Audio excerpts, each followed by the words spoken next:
10 Running a Scam University. First, you should know that Trump University wasn't a university. This is important because New York State prohibits calling your company a university if it isn't one. Second, you should know that it was a scam company dedicated to fleecing millions from vulnerable people. 2 has been called a classic bait and switch scheme.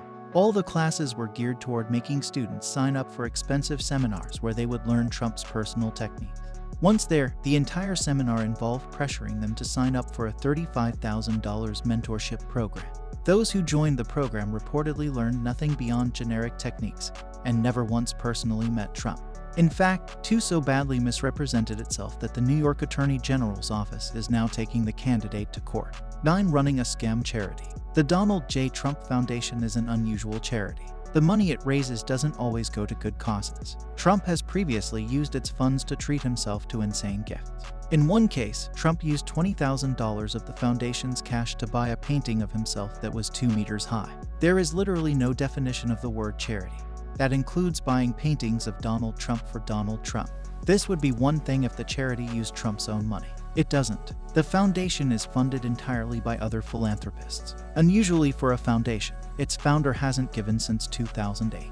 Instead, Trump has used the foundation's charitable status to get donations from other rich people.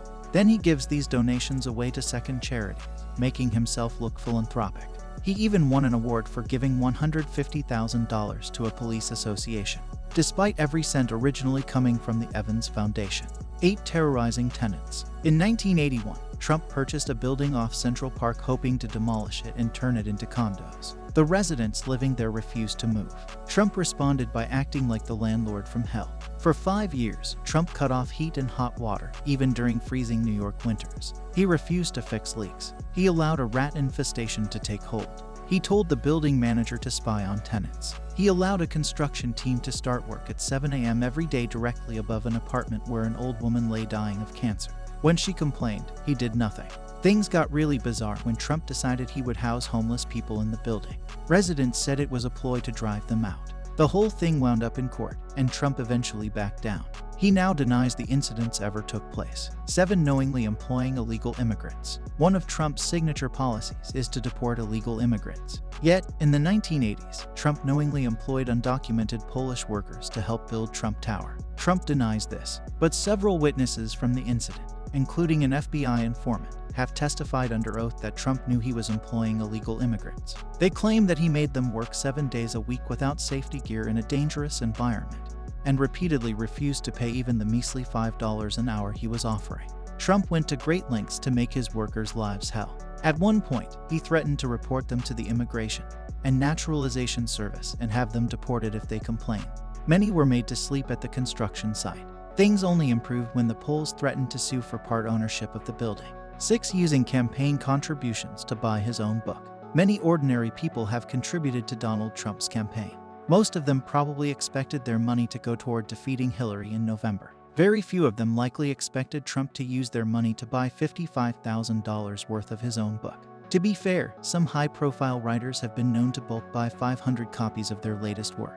But they don't use presidential campaign funds or buy between 3,000 and 5,000 copies at retail price. The retail price bit is important because it suggests that Trump may have been using campaign funds to get himself on the New York Times bestsellers list. At best, this is deeply narcissistic. At worst, Trump may have been hoping to pocket the royalties. The Daily Beast claims that he was doing just that, a move which would be deeply illegal. 5 Needless, endless lying. Trump has been accused of lying countless times during his campaign. It's one thing to hear a random website say it. It's another to hear an admission coming straight from Trump's mouth. In a 2007 court case, Trump was asked under oath to verify the truth of multiple past statements. He wound up admitting that 30 of them were lies. The lies ranged from the size of his wealth to recent business deals he'd made to the number of people on his payroll. Some were exaggerations, some were distortions, some were just straight-up lies. All are now on file in court documents. This is important because Trump's campaign is built on telling unpalatable truths. In the primaries, he even made a point of calling Ted Cruz Lying Ted for political irresponsibility. In July 2016, the New York Times ran a quote from a member of John Kasich's campaign staff with disturbing implications.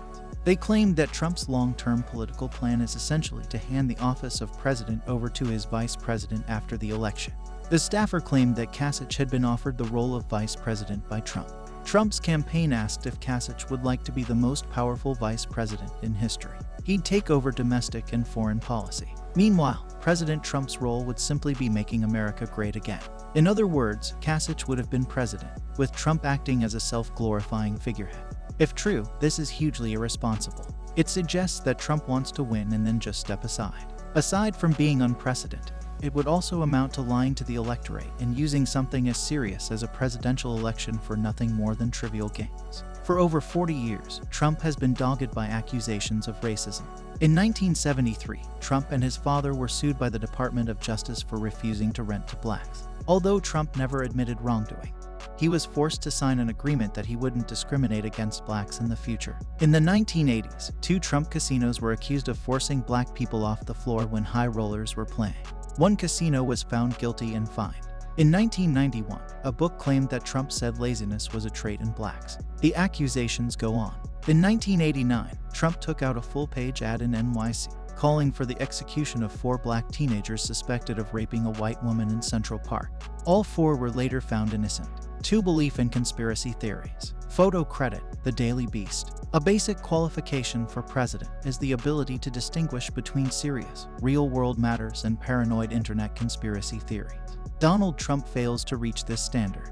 Over the years, he has repeatedly stated his own belief in utter nonsense. Famously, Trump long believed the birther theory that Obama wasn't born in the US. Trump has also claimed that climate change is a Chinese conspiracy to undercut US manufacturing. Vaccines give children autism. Ted Cruz's father assassinated JFK. And Justice Antonin Scalia was murdered. Trump also thinks that America's unemployment rate is 42%, but the real figure is hidden to make Obama look good. For the record, it's around 5%. These are not normal things for a presidential candidate to believe. At best, they show Trump is exceptionally naive. At worst, they show he's actively unbalanced. 1 Murky ties to Vladimir Putin.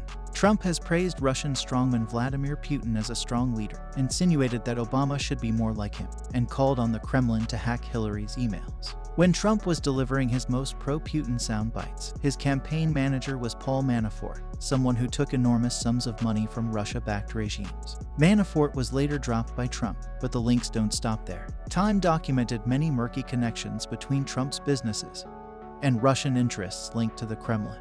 From several business deals partly financed by Russian racketeering to top Trump staffers linked to Putin's inner circle, it seems that Trump is almost intimately connected with Putin's Russia. Time even alleged possible ties to Russian gangsters.